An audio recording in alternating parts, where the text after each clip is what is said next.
my name is Dr. Amelia Fisher and I'm an MRC Clinical Research Fellow in Chronic Lymphocytic Leukaemia at the University of Leeds.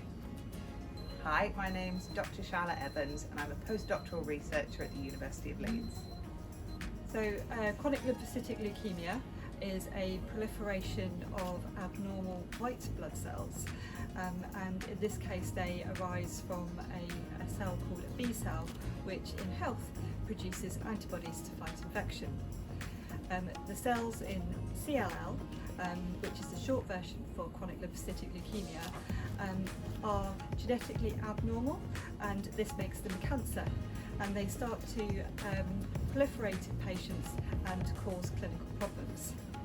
So we'd like to say thank you to the Norman Hunter family and friends in all their efforts in fundraising that have enabled us to buy our new machine and created so many possibilities for research within this lab.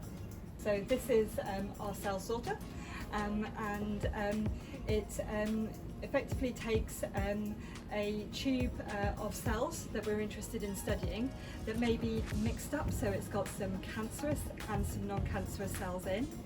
We can put some magnetic beads into it to label these cells. So, for example, labelling all of the cancerous CLL cells that are in the sample.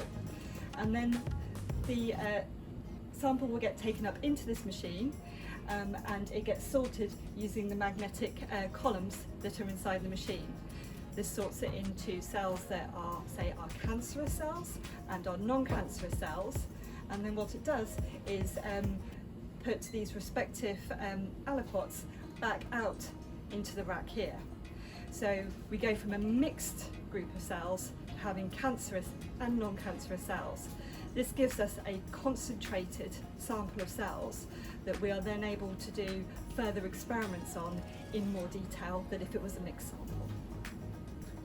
So one of the benefits of this machine is that we can use it to enrich populations to enable us to look for rare mutations.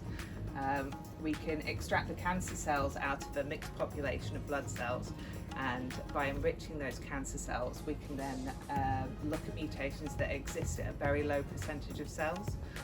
Some of the mutations we look at are present in not all of the cancer cells within a patient sample. They can be in less than 1% of the cancer cells, and so by selecting for just the cancer cells out of a population, it makes it easier for us to detect these low-level mutations that sometimes other techniques have a low level of detection that wouldn't normally be able to find them.